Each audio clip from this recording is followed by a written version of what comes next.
of this webinar. I'm grateful for all the guest speakers and especially the mission who has been with us to enlighten us on the market opportunities for handicraft sector in Japan. Ladies and gentlemen, I would like to share this thing that this series of webinar has given us a big success. It's my pleasure to share that with the webinars which concluded in China, we have started working on an exhibition in China, inshallah, in May in Shanghai, and we will be taking our participants to this new market of China to explore that region of the Chinese market, which was shared by the mission as a trillion market. Today, it's a chance to go into another market, which is a very, very high-end market of Japan. And I have the privilege to serve there for 3 years, and I know about this market that this is really a good market for the high value and producers of handicrafts. With this brief introduction, and I'm very hopeful that today we have a very learned personality, Tahir, with us. So he is going to give us a very, very deep insight into this market. And we are very hopeful that we will also click something very good coming out of this Japanese market, inshallah. With this brief remarks, I welcome again all of you. And now the floor is yours, Ahmed, again. Thank you very much, sir. So, from the Handicraft Association of Pakistan, we have had very close collaboration on this project. So, to give opening remarks from the Handicraft Association of Pakistan, we have the chairperson of HAP, Ms. Halima Osman. So, I'll request her to please take the floor now.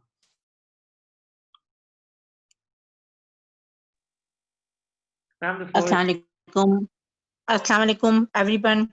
I am Halima Osman from Handicraft Association of Pakistan, and I again welcome you all. And I am very thankful to DAP for taking us on board and standing shoulder to shoulder with entrepreneurs for this great webinar series.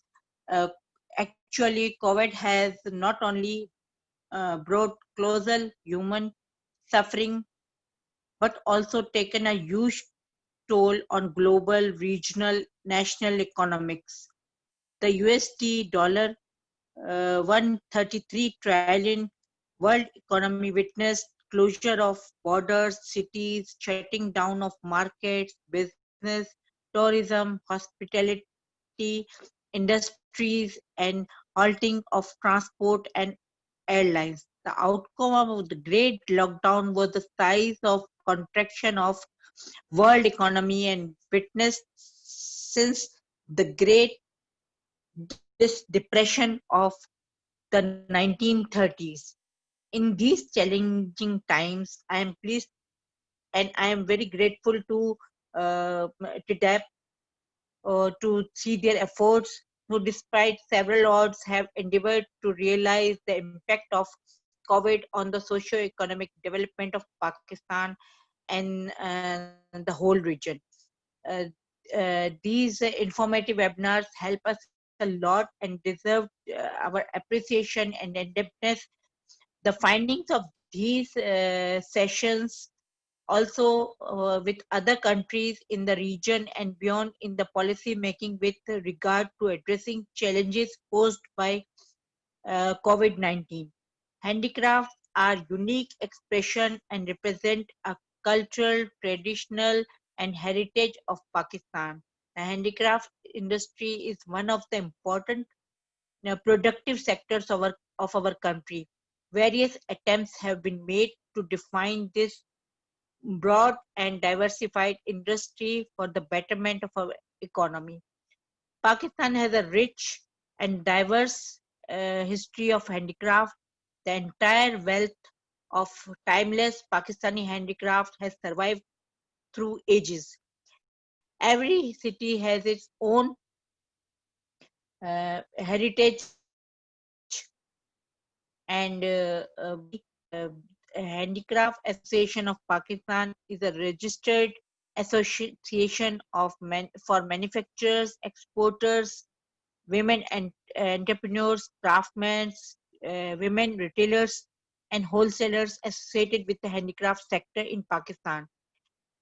It is registered with the Director General Trade Association, Ministry of Commerce, Government of Pakistan.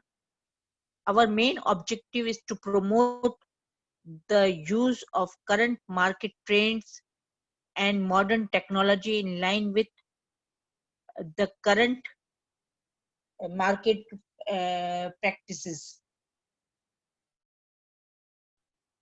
whereby ensuring development of export of handicraft to promote, develop and stimulate, protect and encourage handicraft, making and trading industry in Pakistan, to develop and convert the informal handicraft sector into a formal industry.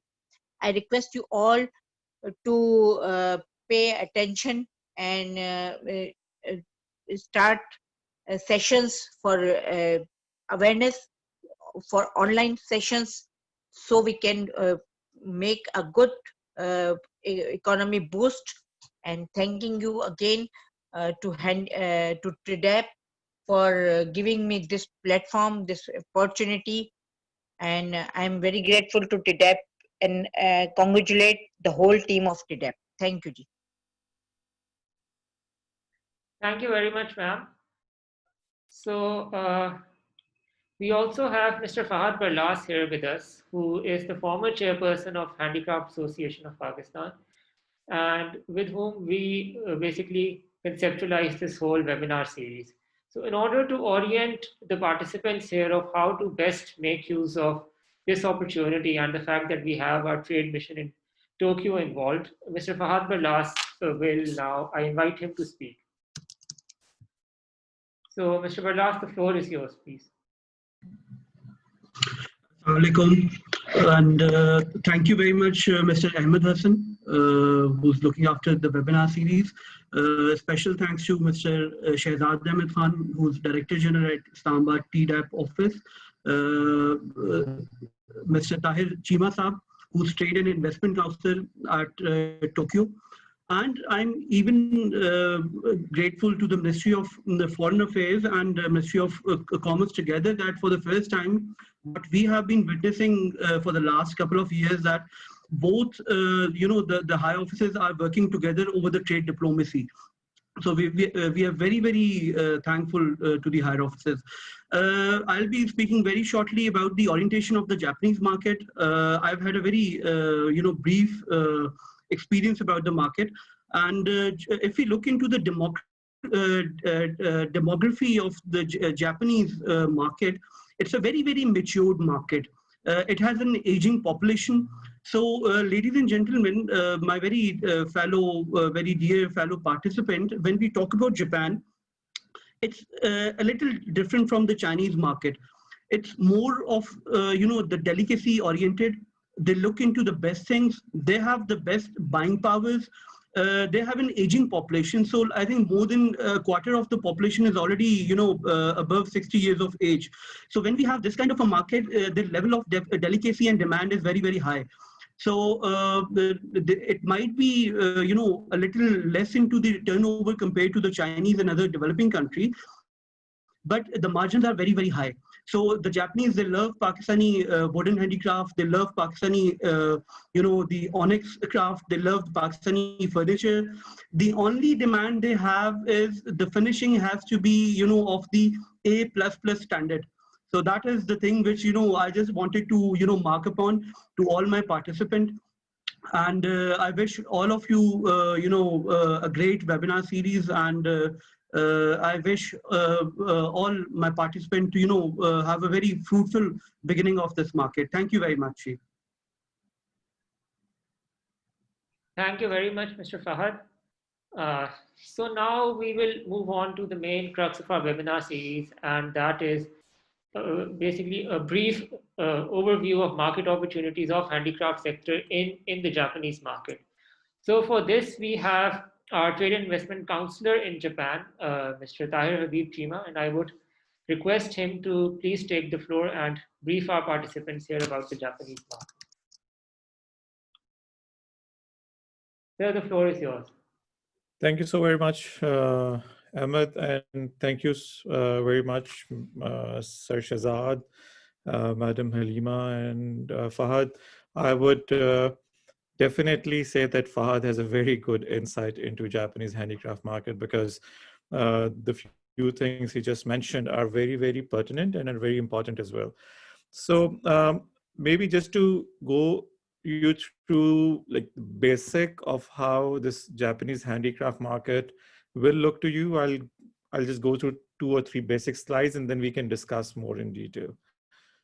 So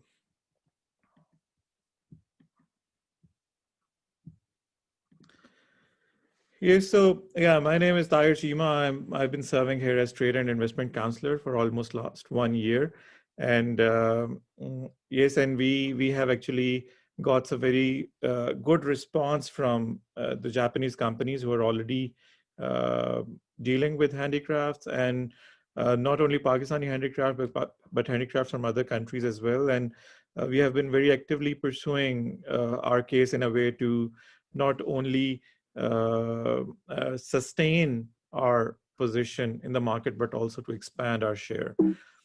Uh, so for, as Sir Shahzad mentioned in the beginning, that it's a high-end market, and we all know about Japan, it's a high-end thing. But let me also share here that there is another reality to this market, that this market has all the tiers available to you. So I would request all the participants here that they pick up which sector or which stage of the market they want to enter. There are specialty shops dealing with like handicrafts and very high-end things. Then there's a culture of departmental stores here. And here what happens in departmental stores is that people go very regularly to these departmental stores. These are like the malls we have in Pakistan. But here what happens is that in every departmental store, there is always an exhibition going of a particular product. Maybe in the same departmental store, 1 month there will be an exhibition of carpets, and next month there will be an exhibition of maybe sweatshirts and exhibition of shoes. So these exhibitions are there for like somebody who is making an exhibition in these departmental stores is there for like 2 months exhibition or 3 months exhibition or 6 months exhibition. So it's a long-term exhibition kind of thing. And then even these departmental stores cater to different buying power capacity customers. So depending on which products you have on the display in your exhibition, they invite respective buying power customers. And then there's third one, which I don't want you to ignore, but just keep in mind that there are a lot of shops like these dollar shops, which are called 100 yen shops here. And because we are working very closely with these shops to introduce some of Pakistani products, like we have been successful in introducing Pakistani hand towel to these shops. So the thing, of course, you know that with price, there's a giveaway of quantity and price.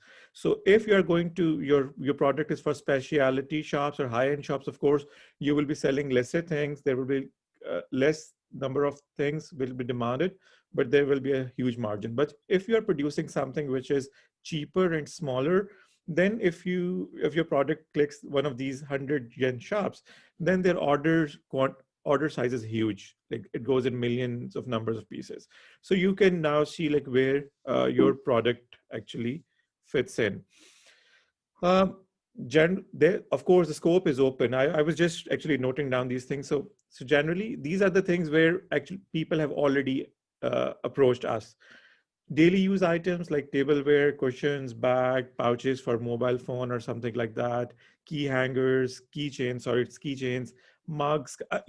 Japanese are very particular about their tableware in a way that they prefer clay mugs, clay bowls, and things made of clay. So that is another area where, and then recently some companies have I wouldn't say companies, some stores have contacted us for this lace, if someone makes that lace which goes with the women clothing, and ladies kusas. So these already have some market in Japan, but we are able to expand it. And then decorate lamps, candle stands, wall hangings, different kind of boxes, and small furniture. In handicrafts, we will only talk about small furniture like stools and tables or some kind of decorative furniture. In Japanese market, your main competitors are like Turkey, Iran, Afghanistan. They have similar kind of things that we sell.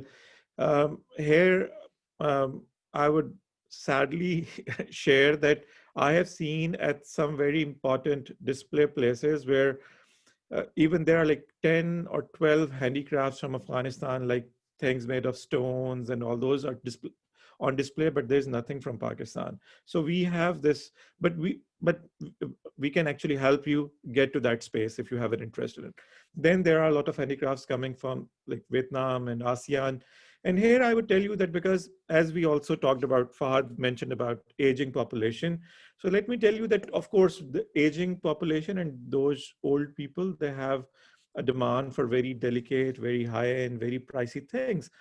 But then there is a trend is changing because these old Japanese, when they were young, even there was a Japanese culture to go for very high-end quality products. But now they're young generation, or there's now the international population in Japan who are more like living in metropolitan cities. They also prefer like decoratives, which are affordable, which might not be very, very high-end quality or of durability, but of course, they meet some kind of minimum level of standard. And then India, Bangladesh is already here. So in my slides, this is the last slide. So I would talk that this is actually the key. If you want to enter Japanese market in any of the products, and especially if we talk about your handicrafts, quality, color, and details. Just pick one word. This is standardization. If you can just put this one word in your mind. In Japan, they would just go for standardization, that if you have sent them or showed them one thing, the second piece or the third piece or 1 millionth piece should be exactly the same. Even if like it's like minor away from the sample or the model you shared, they would not buy it. But you have to standardize, you like it or not, but you have to standardize your products, especially for Japanese market. So yes, so now I'll be talking. I'm just, let me close this. Yes, so what I can share with you is that in this last 1 year, what I have experienced personally is that we have tried to go to these exhibitions and departmental stores. We have tried to talk to these people who conduct these exhibitions and handicrafts, and they have shown a lot of interest. We have taken some samples to them in different products like of onyx, of salt, things made of like these cushions and rugs and carpets and mats. And so all of our things actually got very good response. But we have also approached those companies and those shops who were selling Pakistani products earlier, but they are no more ordering from Pakistan. And the thing that they have shared with me, which I must share with you, is a feedback, is that against that standardization.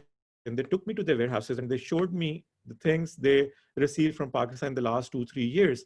And even to my, unfortunately, I was very sad to look at those products because I can give you example of 1 or 2 things. Like one thing is that a Japanese company who made an order for 3 container full decorative furniture from Pakistan, including some wooden vases, some small tables, which were supposed to be glaze painted. And the sample showed that it's glaze painted and all that. So our exporter, I don't know why, but our exporter, maybe they were not meeting the timelines or whatever. They, without letting the paint dry, they wrapped all those products in newspapers, in used newspapers. And all those 3 containers I have seen in their warehouse are lying there for 3 years. They've already paid the exporter. Every piece of furniture or decorative has a newsprint on it because the paint was wet. So this was just a small thing, like which could have been taken care of. And then that that person said that actually his wife, Japanese lady, liked that thing, and she wanted him to buy that from Pakistan and sell it here. He said that I had started it for my wife. My wife died of cancer 1 year ago. I'm not going to do it again with Pakistan because we were so sad that when all these containers came and the things were like that. And then again, we tried to approach, because what we have been doing in the last 10, 11 months because of Corona, we cannot conduct seminars at the embassy or at different places like where we can get people together. So instead of that, we are approaching all the major business chambers in Japan. We're going to all associations, all retail shops, 100 yen shops, high-end shops, and we are talking to them about Pakistani products. And at one such presentation, I went to one of the places outside Tokyo, and I was talking about Pakistani handicraft, and one of the Japanese lady, she stood up and she said, like, after your presentation, if you can come to my warehouse. And I went to her warehouse, and she showed me, she ordered last year, it's not very old, last year she ordered, she saw on a website, a Pakistani handicraft website, some very small tripod stools with, you know, that we have like these small stools, decorative stools, which have kind of rug tapestry on the top.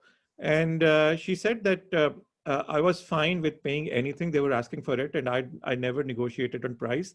I made an order, and now my order is here, just look at it.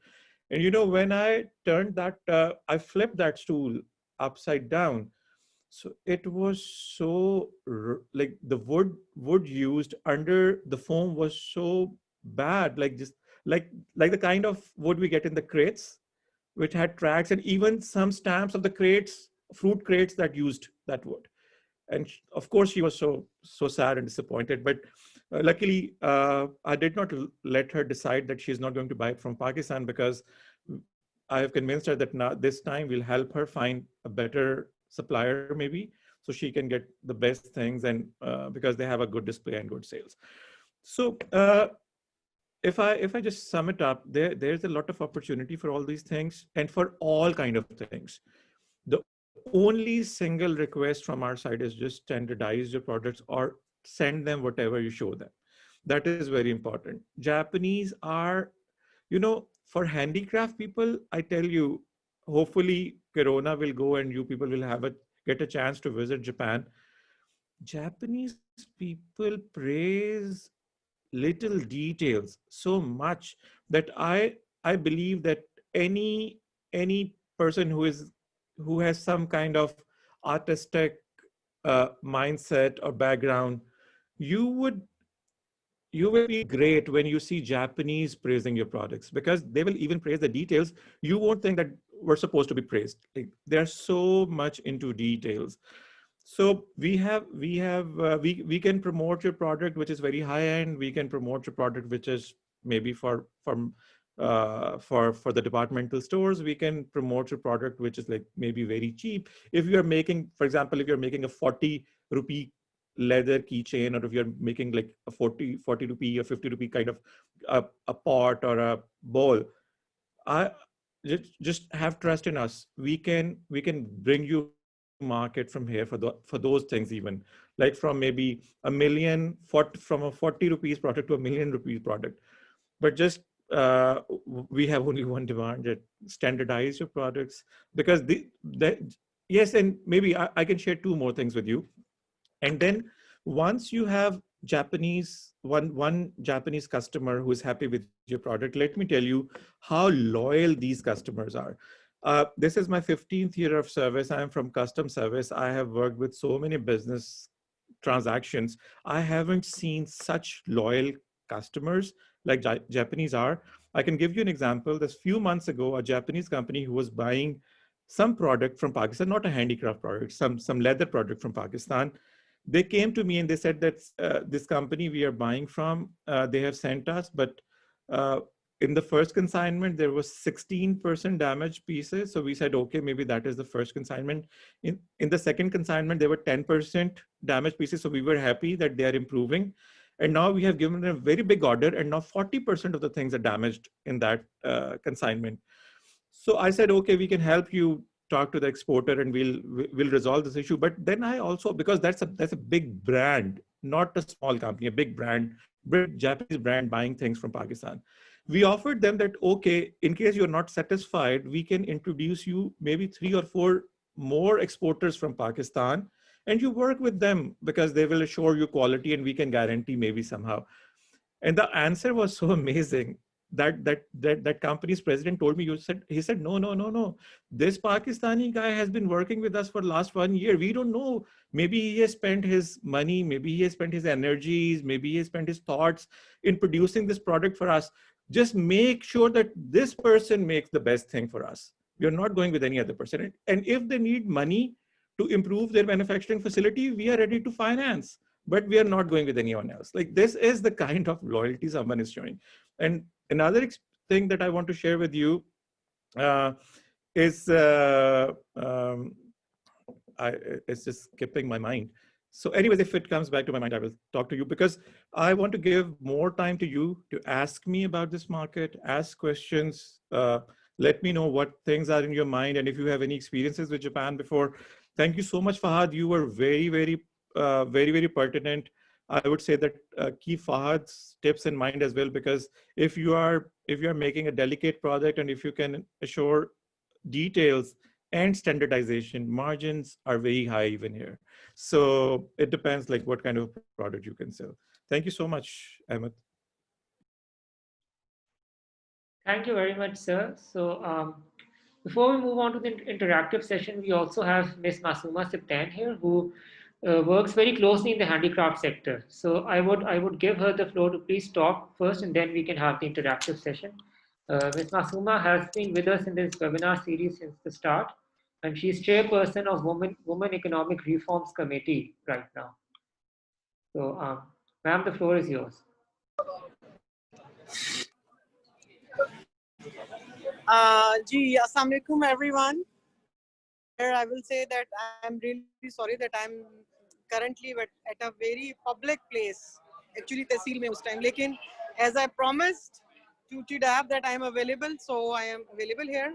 And एक चीज़ मैं यहाँ बहुत कहूँगी कि मैं नहीं सुन सकी पूरी presentation, सर की भी और फाद साहब की बात भी. तो I'm really sorry about that. लेकिन एक generally when I talked with rest of the women in Pakistan, तो हमें एक ये वाली perception बहुत आती है कि मेरी अपनी भी इसी तरह से है कि I'm working from last 25 years that Japanese are most loyal person but they are very difficult market. So मैं ये कहती हूँ कि ये चीज़ हमारे लिए एक challenge भी है, मगर let's accept it. We have excellent guidelines here. When commercial section is there, TDAP is there, association is there, and we can say that many women chamber and the people from all over Pakistan are really interested to work on handicraft sector. So we all give all our efforts कि हम इस initiative को मिलके successful बनाएं, and on the side of women chambers और जो private sector side से हमारी जहाँ जहाँ आप लोगों को support चाहिए, जिस तरह से भी चाहिए, तो we all are here. लेकिन ये कि इसमें मेरी पहले भी request थी आप लोगों से कि kindly देखें जब हम Japanese market के लिए काम कर रहे हैं, and if we are trained to work for Japanese market, I think we are able to work in any part of the world. क्योंकि जब आप एक इतने ज़बरदस्त और जैसे इन्होंने बताया अभी कि जी they are so much supportive कि जब वो कहते हैं एक ही बिजनेस के साथ काम कर रहे हैं और उसी तरह काम करेंगे, तो ये कितनी बड़ी encouragement है और हमारे लिए ये कितना बड़ा we can say एक facility आ रही है. So my request, एक और चीज़ यहाँ पे जो मैंने पहले भी बात की थी कि kindly जब आप बात कर रहे होते हैं commercial sections से, तो यहाँ से समेडा को और बाकी institutions को भी like हमें financing चाहिए, state bank चाहिए जिसके लिए, ताकि हम वो schemes बनाएं कि जो जिससे कि ये women are get मतलब जो भी हमारे बल के लोग हैं they get encouraged to work internationally. क्योंकि in last 2 decades we have done a lots of efforts in local businesses or informal business में. So my humble request जो पहले भी आपसे थी कि एक तो हमें इसकी जो है information उसका एक 1-pager एक information की एक tool kit सी हमें बना दें, और दूसरा ये कि let's join hand together and work for the progress of Pakistan. Thank you very much. Thank you very much, ma'am. Ahmad मैं एक बात कर सकता हूँ? Yes, sir, sure. If you allow me. Yeah, madam Masuma, thank you so much. आपकी बात से वो मुझे याद आ गई, वो जो एक चीज मैं भूल रहा था, जो मैं एक एग्जांपल देना चाह रहा था। Thank you. वो मैं ये एग्जांपल देना चाह रहा था कि एक कोई स्पेसिफिक प्रोडक्ट है जिसका एक पाकिस्तानी एक्सपोर्टर है, not a handicraft product, some other product, और वो उस प्रोडक्ट को पाकिस्तान से, वो जितनी उनकी टोटल कैपेसिटी ऑफ मैन्युफैक्चरिंग है, that 97% of that goes to Europe and 3% was coming to Japan at some time, maybe 5-6 years ago. उसके बाद 3-4 साल पहले जापान ने उस चीज के ऊपर पाकिस्तान के लिए बैन लगा दिया और पाकिस्तान के लिए प्रोडक्ट बंद हो गई। लास्ट ईयर जब मैं यहाँ आया तो that company actually asked me that if I can help them in lifting that ban by Japanese government so that they can start exporting it again to Japan. And when I look at their profile, it was like 97% they were already selling to Europe. I said, why don't you just sell this 3% to Europe as well and just stay calm? Why are you just for the last 4 years pushing Japanese and investing more on your storage capacity and your processing plant and everything? That person told me, he said that, this 3% that we sell in Japan, even though we sell it on lower margins as compared to the margins we get in Europe, this 3% gives us this branding strength that wherever in the world we go, and we just tell people that some Japanese companies buying from us, they don't ask more questions and they just buy it. Because they believe that if some Japanese is buying, that means the thing must be of very high standard. So again, as Madam was mentioning, that you have like this thing also comes from Japanese buyers. Thank you. Thank you very much, sir. So I will now move on to our first participant who's asked this question. So I'll give the floor to them. This is Ms. Zehra Shalwani. So I'm unmuting you. You may ask your question now, please. Thank you so much, Ahmed Hassan. Assalamu alaikum, everyone. मुझे ताहिर शीमा से एक सवाल पूछना था।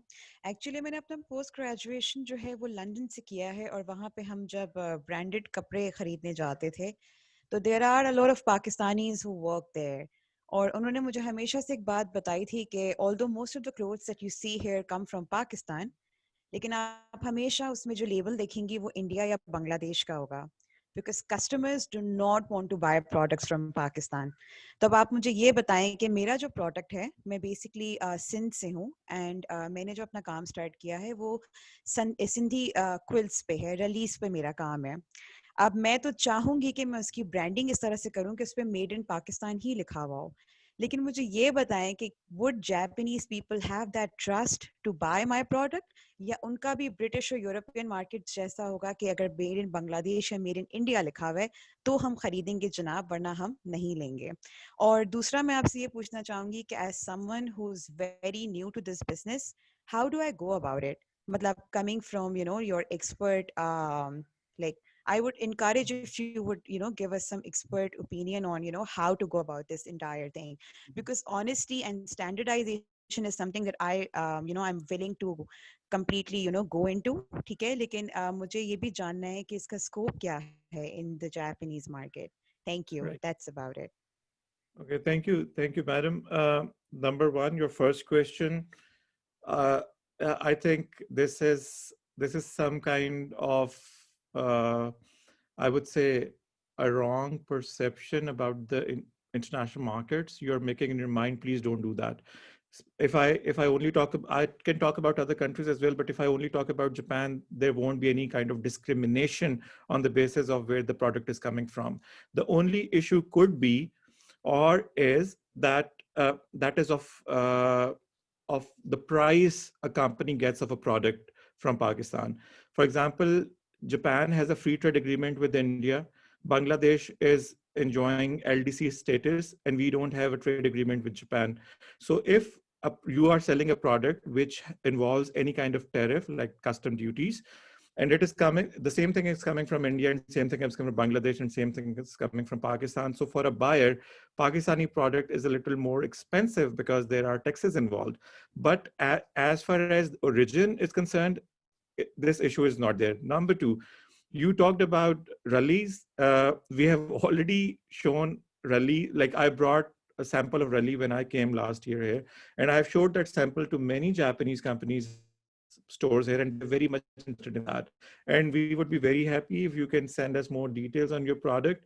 And that also answers your second question, that our office can support you.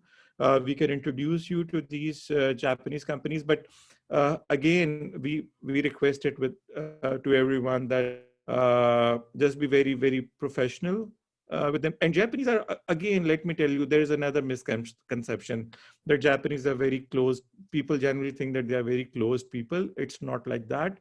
Once you gain a little trust, they become very good friends. They understand you. They give you space. So your product has a market here. Let me tell you. Give us more details. We'll be very happy to introduce you to some companies here. Thank you. Thank you very much, sir. We have Mr. Fahad Barlas who has the question, so I will ask him to please take the floor. Thank you, Ahmed Saab. वैसे तो मैंने already Chima Saab को I already wrote the question so that others can have the chance as well. I just wanted to have the similar question as Madam Masooma and Zahra had. Like, we would like to know about the regulations about the imports in Japan regarding the handicraft product. So since it's an OECD country, so they normally have a little relaxed regime on the handicrafts, as we see in the Western Europe and the North America. Secondly, I'd like to know, are there any NTBs, the non-tariff barriers, which our exporter might face? And we shall also like to have a little orientation about the gems and jewelry market in Japan, because that falls into our segment as well. And also about the leather products as well, because partially the leather products are handcrafted, or so we do have a large pool of members from the leather sector as well. Thank you very much, Ji. Okay, thank you, Fahad. Number one, that you talked about the kind of treatment handicrafts get in Japan, not very harsh. Again, like all other developed countries, there are no NTBs, but let me tell you one thing. In Japan, for again, I would refer that because I have a background of customs, so I have been dealing on the port, so maybe I can give you a little better insight in this. In Japan, what I've seen is that for every sector and for every product, there is a preset format or formula given by those respective ministries or departments or whosoever deals with that product. If you just follow their steps, like if it is like A, B, C, you follow A and then B and then C, you will be fine. Nobody's going to ask you questions. The issues what I have seen with people is that they go from A to C, and then from C they come to B, and then so if that happens, then Japanese they won't understand it. So I have seen their custom clearance here in Japan. It's not like the custom clearance I've seen in places like Canada or Europe, because even last week we got a container full of, we wanted some new products from Pakistan, like marble, some metal products, some wood products to introduce, because maybe I should share this with you as well, because this is not directly related with handicrafts, but indirectly. An idea came to our mind that we should introduce Pakistani products which are used in construction sector, like marble, granite, wrought iron products like gates or staircase and railings, and furniture, as in full wood furniture from Gujarat. So we asked some person here in Japan, and he was very happy to agree to our proposal that he was building a new house, a very beautiful house at a very beautiful place. We said that you use Pakistani granite and marble, we'll get you decorate your house with Pakistani furniture, we'll get you use Pakistani wrought iron things in your house, and leave your house to us as a model house for 6 months. And we'll show it to other Japanese companies who will actually physically see that marble, that granite, that iron, that wood from Pakistan. And then that's how we're going to promote that. So last week, that container came with all those stuff. And one issue that I faced was that that furniture exporter, when he put his furniture in the container, they wrote Shisham wood. And interestingly, Shisham comes in like things in the world, natural things in the world who are getting extinguished. So that actually brought us an issue because custom authorities said that we cannot clear shisham wood furniture. And so there are no NTBs. All I did was we just changed the custom clearance port, and it was cleared. And I requested them that I told them that maybe they said it's shisham wood because it looks like shisham wood, or it has a finish like shisham wood, but it was very easy. It wasn't tough at all. So there are no NTBs. Yes, gems and jewelry. There's a market. Actually, TDEP's office in Islamabad is already working with us for an exhibition for gems and jewelry this coming spring in Tokyo. So if you're interested, you can contact them. You can send us your details. There is a gems and jewelry market here in Tokyo, which is mostly crowded by Indian sellers, but we can introduce you to some Japanese people. And yes, leather market. A lot of leather products were coming from Pakistan to Japan. Then due to duty and tariffs, the quantity went down. But again, we are prepared, even like leather shoes, belts, bags. This year, there were no exhibitions in the spring, but next year, if we have a lot of Pakistani leather product manufacturers who are interested to exhibit in Japan. Yes, there is a market for that. Thank you, sir. So we have Ms. Vinesh now who has a question, so I'll give the floor to her.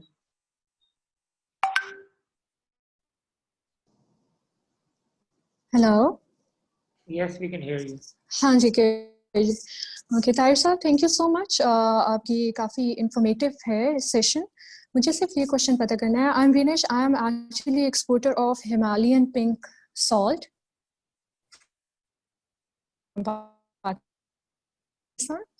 और हम लोगों की commodity काफ़ी interest grab करते हैं clients का all over. तो as far as Japan market is concern, I wanted to know कि वहाँ के क्वालिटी की तो आपने बात कर ली.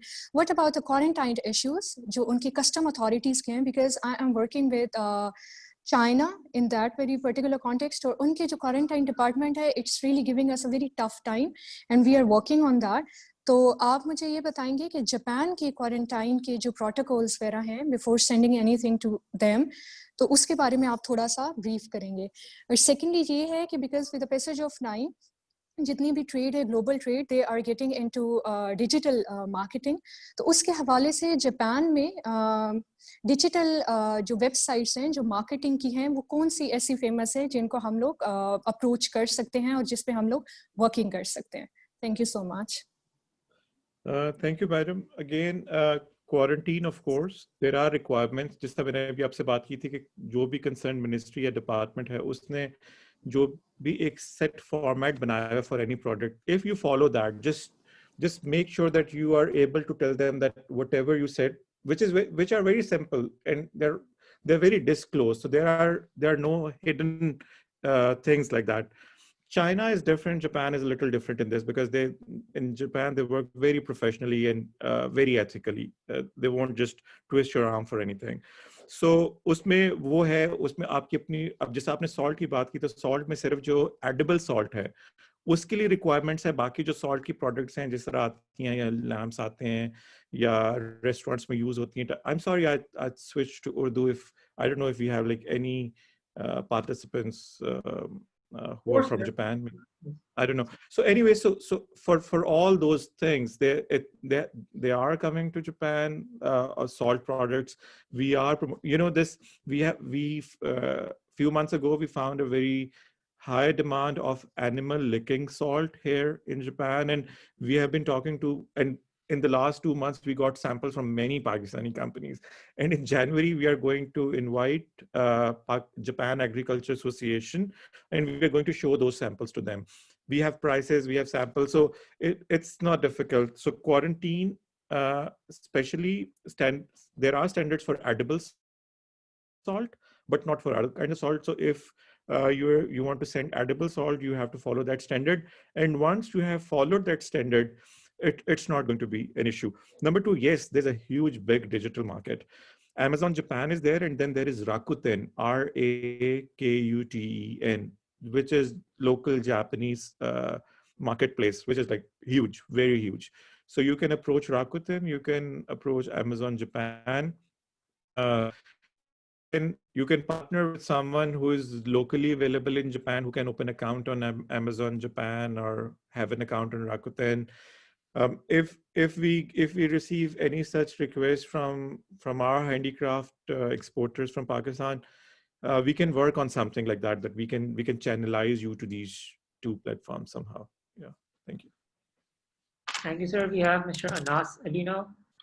I'll ask him to please ask his question. Assalamu alaikum. Thank you very much, Sir Tahir, Ma'am Masuma, and everyone else. It was really informative.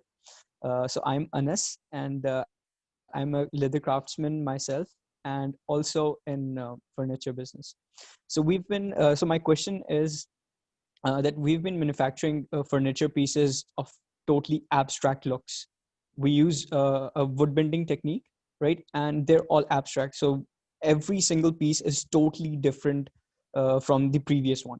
So how, like, in general, I get the idea of standardization, but when something is of totally, artistic in nature, so how would the concept of standardization fit in? Maybe Sir Tahir can guide us on that. So because I'm big on Japanese market, and I definitely want to meet those quality standards in terms of leather craft. But in terms of furniture, I was a little confused. So I thought maybe I just asked for a little clarification. Thank you. Thank you for asking that, Anas. That's very okay, because even if you must have seen like the Japanese furniture or handicrafts itself, like they are very different, they're very abstract, and they like this abstractness of things. But again, for those kind of products, standardization will come when you judge quality of something. For example, if you are sending one piece of furniture with a particular finish, as in like paint or quality or the smoothness of edges, or so these things will matter. It won't matter that if it looks like the same, like they have like exact dimensions, but the kind of quality, like if it is crackless, maybe the other piece should also crackless. If it's like one piece is properly laminated from the underneath, the other piece should also be properly laminated from the underneath. So these are the things. That's how you standardize your product. It's not like you just copy the design. Yeah, thank you very much. Thank you very much. We have Ms. Sadaf Khalid now, so I'll give her the floor. Yeah, hello, can you hear me?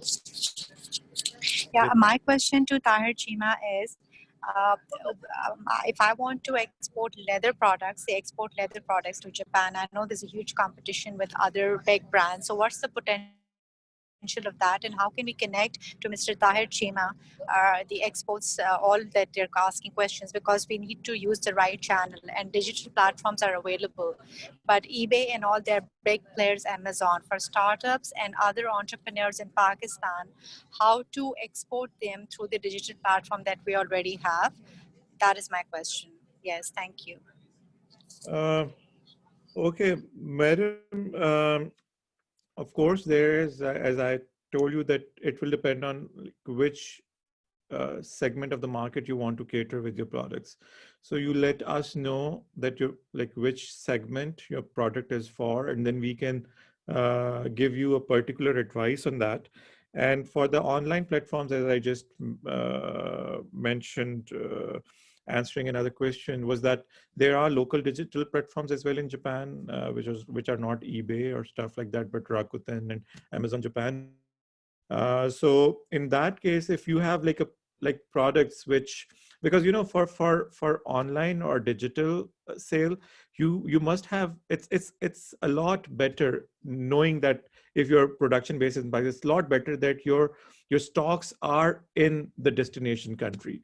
So if your product clicks to any of the buyers here locally, that's what I offered earlier as well, then what we can request is that we can request the buyer to maybe import 1 or 2 container load from you and stock it here and then put it on the digital platform to sell. So that's how you can enter and establish your brand. Yeah. Thank you, sir. We have Mr. Awais Ayub, so I will ask him to please ask his question.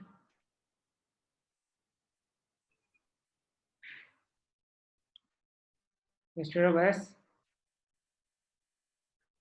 Okay, so And I'm sorry, yes, a lot sir? of you are writing questions in chat. I cannot follow chat right now. Maybe if at the end I can get a log of the chat, maybe I'll be able to Yes, respond. sir, I'll definitely share the log with you. So we have Ms. Anam Qazi. So I'll request her to please ask her question now. Assalamu alaikum everyone.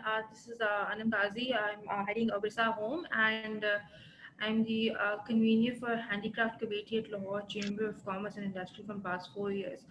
My question to you is there any potential for hand embroidered textiles or accessories?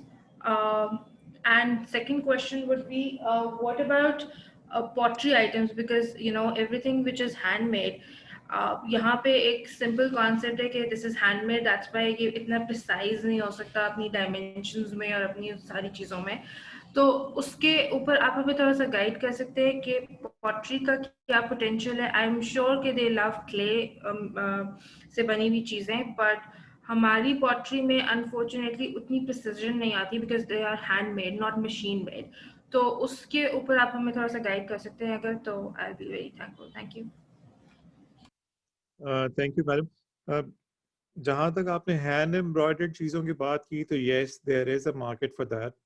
Rather, we are, because I told you that in textile we have this disadvantage of tariffs as compared to India and Bangladesh.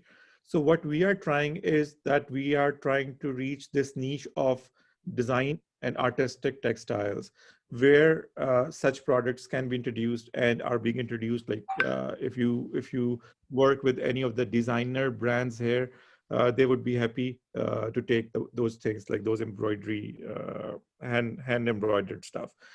Pottery, yes, we understand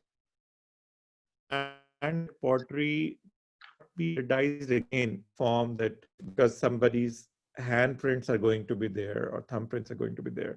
So, but again, as I answered Anas, that the quality should remain the same. Like, and for example, if you have dried one pot at a specific temperature, maybe you should dry the other pot at the same specific temperature so that their form stays the same. It's not about the curves. So, and yes, they hand like this hand. I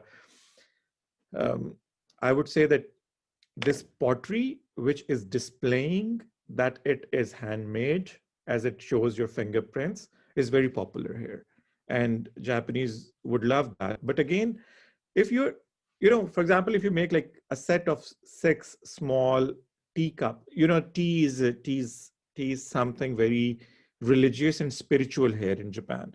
Every house has a tea ceremony every afternoon. Tea is like something very, very particular. It's not like the tea we have like all day. They have it like once or twice as a ceremony of tea. So the pots they use for tea are like, they would tell you whole history of one cup if you sit with them to have tea. So you can, if you are into this sector, you can target that market. But again, if you are producing like 4 or 6 cups, so you should have this capacity that you can produce maybe 20,000 such sets. So maybe they're not very same, but maybe you can produce 10 or 20,000 such sets. So that's how you standardize such handmade products. Thank you. Thank you, sir. We have Ms. Masuma Siptan who has a question, so I'll give her the floor.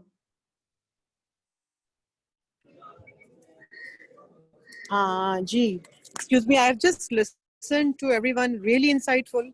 Or seriously speaking, कि मेरा अपना दिल कर रहा है कि I should be focused on Japanese market too. Achha, one more thing, in participants, even I have seen lots of TDAP participation and the participants from all over Pakistan from different departments, that if we all jointly focus on geographical indicators and we can promote and save our craft in that manner.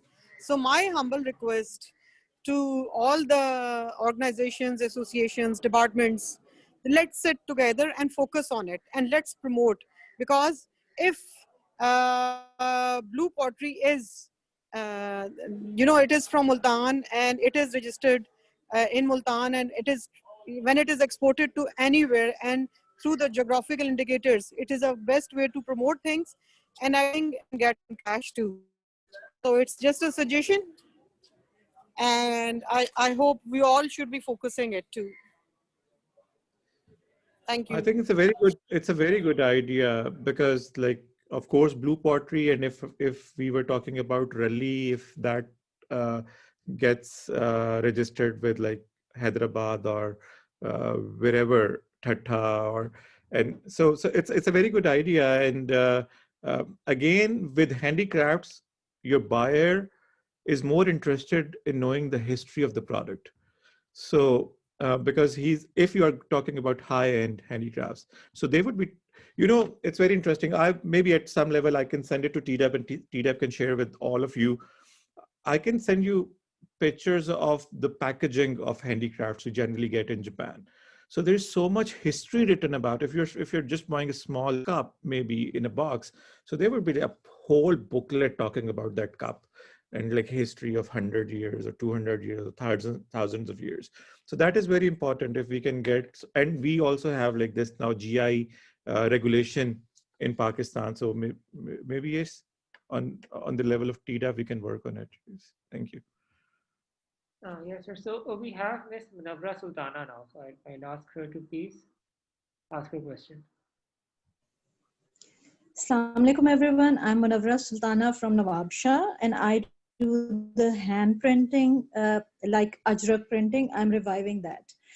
I would like to suggest to TDAP and Mr. Tahir Cheema कि आप लोग जिस तरह Shanghai में एक मिलके exhibition कर रहे हैं, why don't you people do it in Japan too? Because I have been to China 5 times with TDAP in these exhibition, but I can't go to Japan because the Japanese exhibitions are so expensive that even if we get the half of it, like we women entrepreneurs do get half subsidy, we can't afford it. So why don't you commercial level, commercial consulars arrange an exhibition and invite us so we can bring our products and we can do the market research over there? Thank you. Thank you. Of course, TDAP will take it up and they will see how we can do it. But I can just make one comment on this, that recently, in the past 4 or 5 months, the exhibition model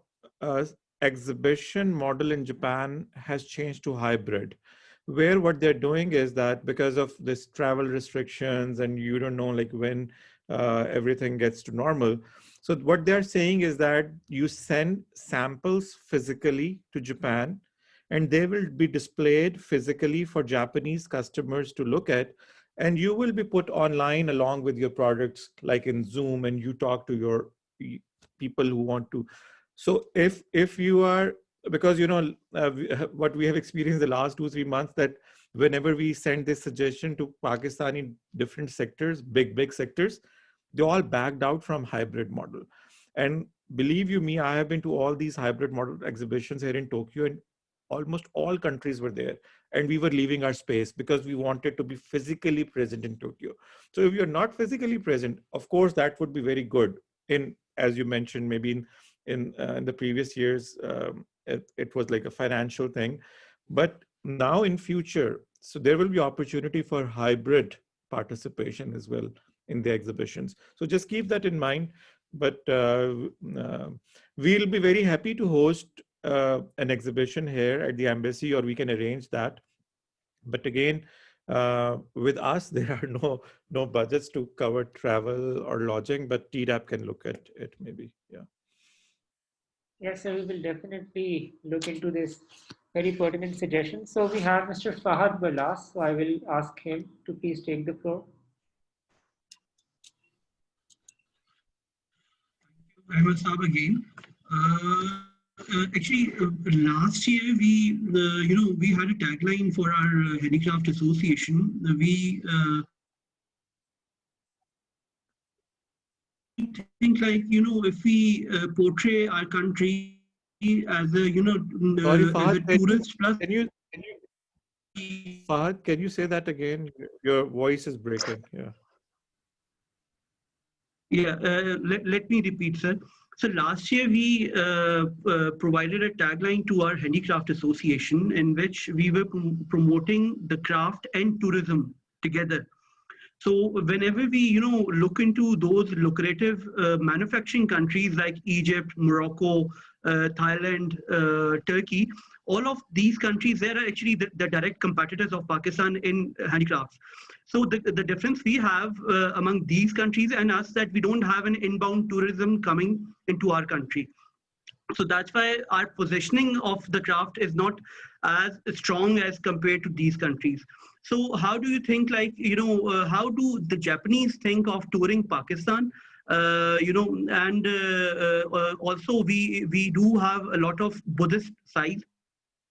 Japanese are Buddhists, so we have the Gandhara civilization in the northern Punjab and KP. And also, I'd like to, highlight another good development that Punjab small has is about to establish a stone craft village in Texela. In which they're gonna have, the Buddha statue manufacturing in a smaller level, and they're trying to, fund the old. The old age artisans who can, come into a commercial venture, maybe by the tourists and all these things. So I just want to have your opinion on that, sir. Thank you very much.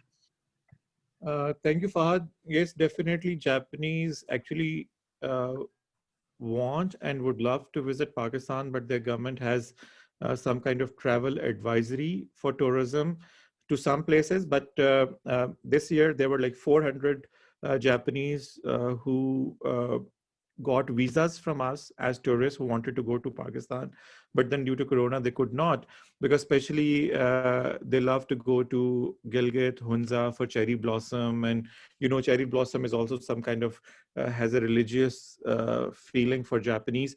And as you mentioned about Texila, that is going to be very amazing because they always talk about Texila. And especially for the participants from Sindh in this webinar, let me tell you something which I didn't know.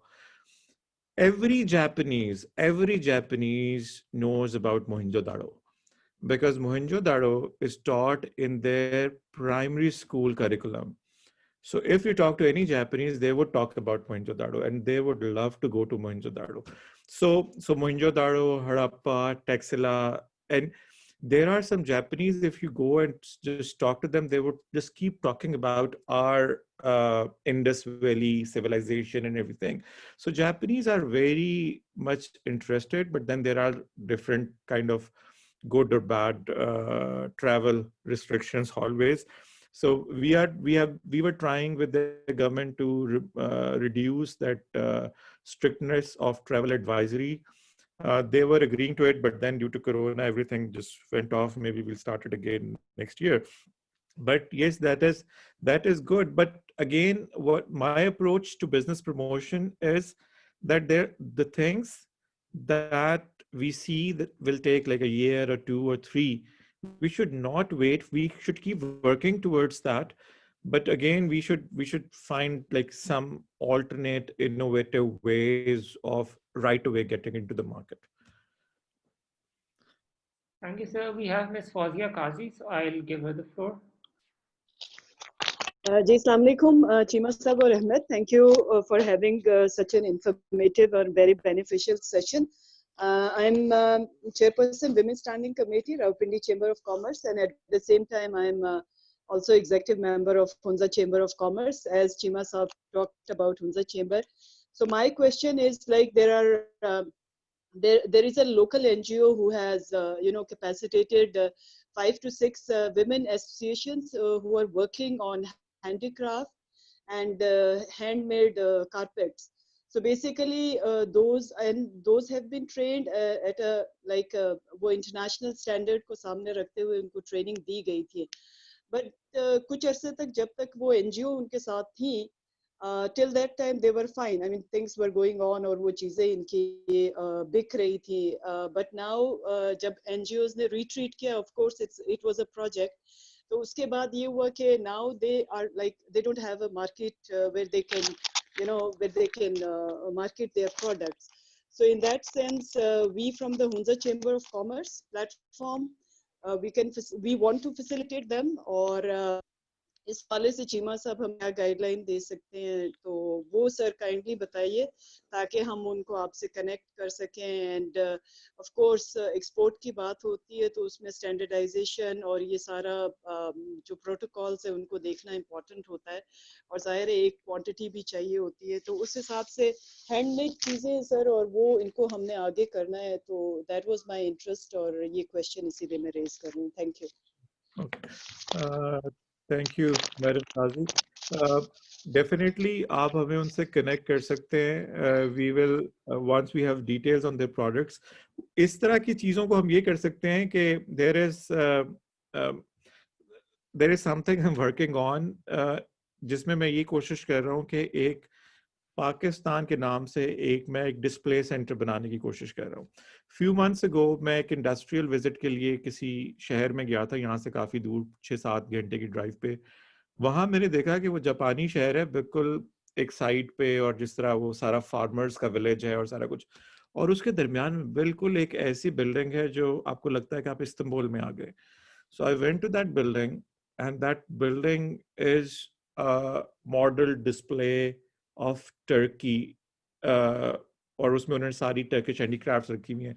बेशक वो कम बिकती हैं या ज़्यादा बिकती हैं जैसे भी, लेकिन some Turks who are in Japan very well established, उन्होंने उसको सपोर्ट किया उस सेंटर को, क्योंकि जो एक्सपोर्टर है वो तो शायद उस जगह का किराया नहीं दे सकता है या उसको मेंटेन नहीं कर सकता, but that Turkish community has been supporting that, और उसमें वो जो भी टर्की से आती हैं वो हैंडीक्राफ्ट रखते हैं, very very well done.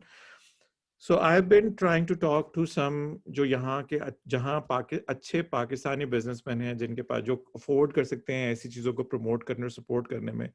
I am trying to establish a Pakistan display somewhere, कि जहाँ जो हमारे इस तरह के, जैसा आपने मेंशन किया हुंजा का या और भी जगहों से पाकिस्तान में जो हमारे ऐसे हैंडीक्राफ्ट मैन्युफैक्चरर्स हैं जो बिल्कुल एक वो कॉटेज इंडस्ट्री टाइप है, उनकी प्रोडक्ट्स हम मंगवा लें और वहाँ डिस्प्ले कर दें, और फिर वो वही होगा कि they will have to keep a stock of that.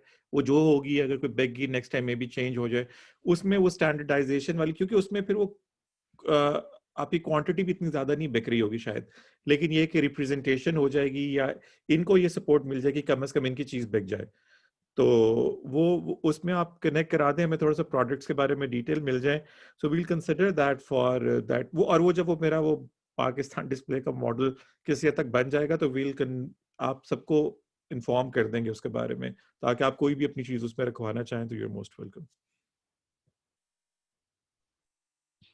Yes, so the next question is by Mr. Adil Sabir. So I'll ask him. Mr. Adil?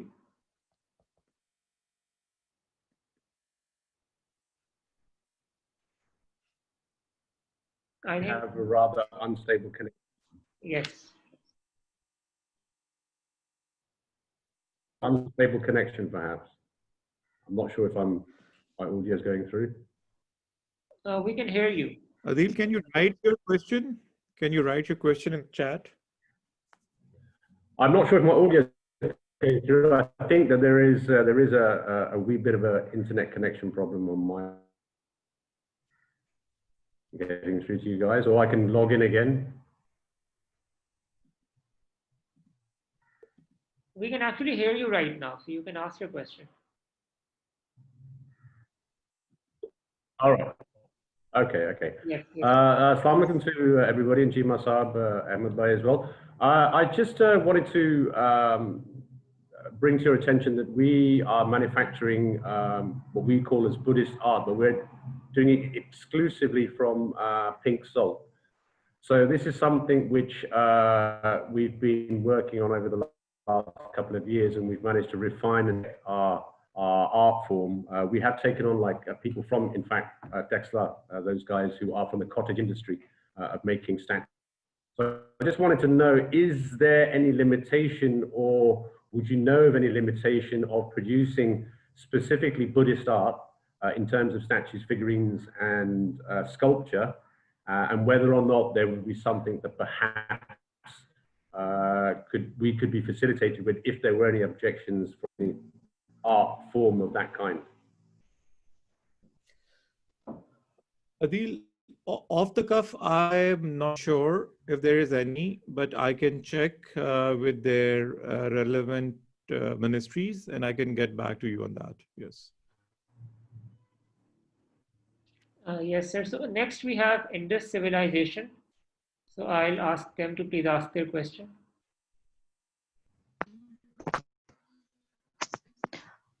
Assalamu alaikum. Thank you so much for giving me the chance to speak up. I'm very much thankful to Shima Saab, all the senior members of the association.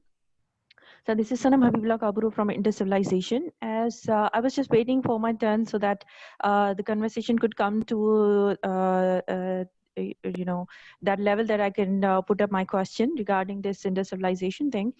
Sir, I have been, you know, reading the market about the Ajraks and all these things because my company, Indus Civilization, is a registered company, and I'm working with Ajraks and stones and natural dyes and the revival of this whole Indus Civilization concept. So regarding that, I have seen that our biggest competitive is India, because recently I have seen that Indians are promoting Ajrak as well as an Indian Ajrak, and their Indians Ajrak sarees, their Ajrak, all these things are so much into market before that we could launch it. I'm not talking about myself, I'm talking about all those entrepreneurs and the senior people who are into business. Before they could reach the market, already Ajrak is there. And a lot of, we can say, these social media tools that we are using, the Ajrak is already there as Indian Ajrak, because we cannot deny the fact that, you know, we share the same history. Like, we are very much late in promoting our own culture and our own products, that we might think that before we will, you know, try to reach the market. Right now, even we talk about Indus Civilization, we have not, you know, exported into China or Japan as well. So like about these release and all these things, I fear that even if we will put up something there, already it will be in the cheaper price by the Indian sellers. So I need your suggestions that, you know, how we can, you know, promote things there. And already the packaging and the proper marketing is a bigger challenge, that things could be in the market and the buyers could actually like them and get them. We need a lot of, you know, help and training from people like you to help us out to compete and then get our product sold in the market. And we will be looking forward to all these exhibitions that would be, you know, helpful for us, so that we can physically go there, or we can send our products there. We are already ready for this, that we can share our products and we can send our products to be present in all these markets there, where the buyers can actually come and see and feel the difference. And we can own our own culture and heritage. Thank you so much. Yes, thank you so much, madam. First of all, it's your brand name looks very interesting, and as I was mentioning before, that people in Japan know about Indus Valley, so it's a good pitch. Number two, that what I can suggest. I'm sorry if I offend you in any way, is that just don't let unfounded fears keep you thinking about the things that you have not experienced yet. Don't think that if Indian Ajrak is there in a market, so that is going to make your Ajrak maybe inferior, or there is a cheaper Ajrak available for people from India. So let me tell you that in international market, how it works is that if you have a product which has a quality, which has a price worth that quality, and then you can sustain a standardized supply of the product. You find your product will find a market. So that's not an issue. So don't, I would request all of my colleagues, I would say, because in future you will be my colleagues if we are going to work for Japan together. So just don't let unfounded fears keep you away from entering this market. This is an amazing market. Let me tell you, in the last 2 days, I was traveling with few companies. I have been trying to talk for the last 5 months. I was just pushing them to buy something from Pakistan. These are like those $1, 100 yen shop type people. And finally, after 5 months, their board of directors gave me this opportunity to present at their annual meeting, which I did day before yesterday. And I'm so happy to share that yesterday we got at least order for 2 of our products from them. So which are, even though those will be like, again, I would say like 40 rupee or 50 rupee product, but their order quantity will be in like hundreds of thousands and then later millions if we sustain the quality of supply. So there is a market for every product. Just those things shouldn't happen. Like when I started, like newspaper pasted on furniture, or fruit crate wood used in your exportable furniture. So you just have to make sure that such things don't happen. Then our support will be with all of you. Thank you. Thank you, sir. So we do have a lot more questions, but we've run out of time for our webinar. So, sir, with your permission, can I wrap this up now? Thank you so much, Ahmed. Please do. Okay, sir. So I would formally like to thank our Trade Investment Counselor, Sir Tahir Chima, for his very insightful insights in the Japanese market. And we've had a very productive question and answer session. And the fact that we still have a lot more questions shows that, you know, we do have a very curious audience here who are serious exporters, and they really benefited from, sir, your very valuable insights in the Japanese market. Sir, I thank you. With profound gratitude, I would also like to thank the Handicraft Association of Pakistan for their continued support in this webinar series and bringing on board all of these suppliers. So thank you to the Handicraft Association of Pakistan as well, in particular Ms. Halima Osman, Mr. Fahad Barlas. I would also like to thank the participants for making this session very interactive and, you know, to putting forward their questions. And we would have a second round of matchmaking webinar in which buyers from the Japanese market, we would request Mr. Tahir Chima to bring buyers in that, so that we can have actual B2B meetings and we can have a very productive session there as well. So for that, I would request all of our participants to please share their product catalogs so that that matchmaking exercise can be made more productive. So again, sir, thank you very much for taking out your time, and it was a really productive session. Thank you, everyone. Thank you. Thank you.